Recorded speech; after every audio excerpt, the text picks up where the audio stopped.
Madam President, thank you. Thank you for your efforts to organize the summit and bring about a just peace. Ladies and gentlemen, today is the day when the world begins to bring a just peace closer. I thank everyone who has worked for this day, every leader, all the teams and advisors, all the states. 101 states and international organizations are now at the summit, and this is a tremendous success, our success, the common success of all those who believe that a united world, United Nations are stronger than any aggressor.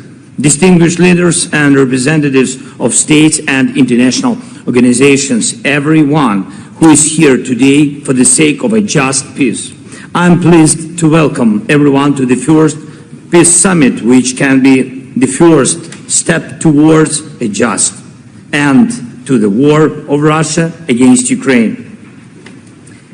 And when we end it justly and fairly for Ukraine on the basis of international law, then every nation in the world will be able to count on the same justice and fairness, on the same effectiveness of the UN Charter with regard to its rights. And then these words will once again have their full power. We, the peoples of the United Nations, determined to save succeeding generations from the scourge of war, which twice in our lifetime has brought untold sorrow to mankind, and to reaffirm faith in fundamental human rights, in the dignity and worth of the human person, in the equal rights of men and women, and so important of nations, large and small, and to establish conditions under which justice and respect for the obligations arising from treaties and other sources of international law can be maintained. These are the first words of the UN Charter, but they are also the words that describe the essence of the peace formula, which became the basis of the Peace Summit and encouraged all parts of the world and different nations with equal respect to participate in our joint work. The Peace Summit, our unity here proves that the very idea of international law remains alive and effective. Your presence here proves that the UN Charter and the basic conventions are not a formality, but the real foundations of coexistence among peoples. Our principles are clear. No one had the right to wage a war of aggression against a neighbor and undermine one of the basic principles of the UN Charter, the territorial integrity of states. No one had the right to threaten the world with nuclear weapons. No one had the right to undermine food, energy, or any other security of the world and its regions. No one had the right to kidnap the children of another nation. No one had the right to undermine peace. We are able to ensure the effectiveness of such principles. These are globally important principles. And I'm grateful to you, distinguished leaders and representatives of states and international organizations, for proving that the world may not fall into total war anymore. The war Russia unfortunately brought to us, to Ukraine, to our homes, to Ukrainian cities, our villages, and hundreds of them were unfortunately completely burned by the Russian bombs, artillery, and missiles. Putin has taken the lives of thousands of our people. Why? Because he wants to take over a neighboring country. I do not wish this to anyone. I sincerely wish that all of you, all the peoples of the world, every child, every family could simply live without war. And I want this for all Ukrainians. Ukraine had the right to peace, just like all of you. Ladies and gentlemen, we must stop this war based on the UN Charter, respect for international law, the just interests of the Ukrainian people and the idea of the undeniable value of human life, not war. Now we will focus on 3 points, like Madam President said, on what is useful to everyone in the world, without exception. The first point is radiation and nuclear safety. The second is food security. The third is the release of prisoners and deportees, adults and children, military and civilians whose lives have been broken by war. We will focus on 3 initial points of the peace formula, and in the process of working on them, we can reach an agreement and create an action plan for each point of the formula. Therefore, this inaugural peace summit includes 3 panels where each participating country can show its leadership.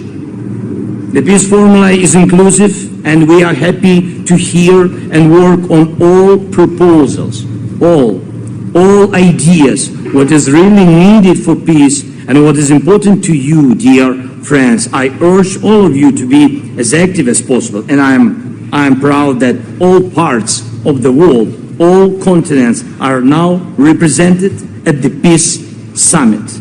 We have managed to avoid one of the most terrible things, namely the division of the world into opposing blocks. Here, there are representatives from Latin America, Africa, Europe, Middle East, and Asia, the Pacific, North America, and religious leaders. 101 participants, and no one had the privilege of deciding for another. This is true multipolarity, when each political pole of the earth is represented and has its own influence in solving a globally important issue. No one doubts that the global majority wants to guarantee all aspects of security, including nuclear and food security. The majority of the world definitely supports the principle of territorial integrity of states, sovereignty of nations, and equality in relations between peoples.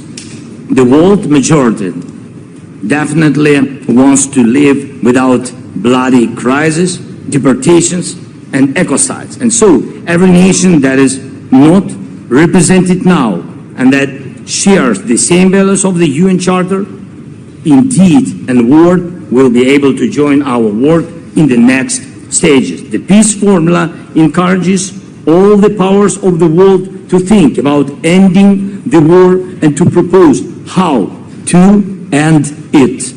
And therefore, the very idea of war has already lost. Putin should switch from the language of ultimatums to the language of the world majority, which wants a just peace. Distinguished leaders and representatives of states, what exactly can this summit deliver? First is to prove that the return of security is indeed possible.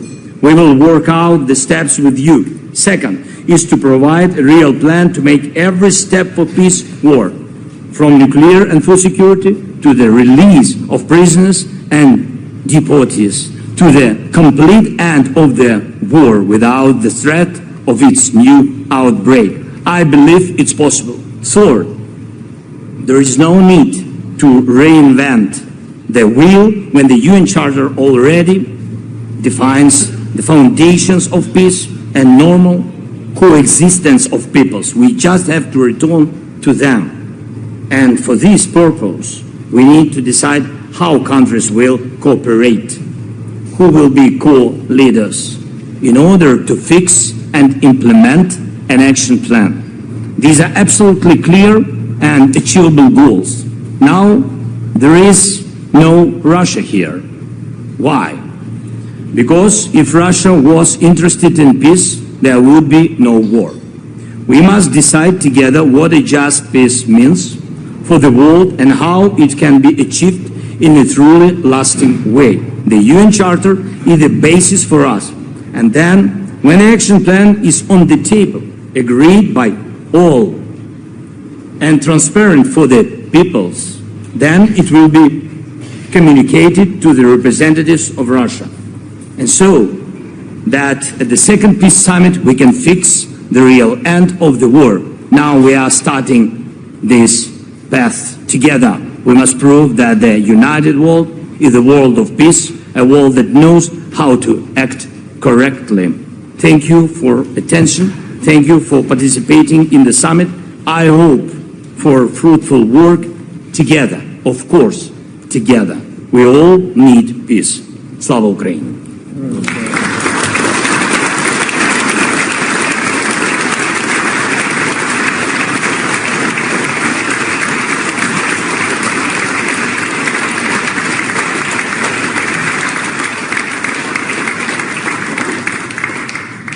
Thank you, Mr. President.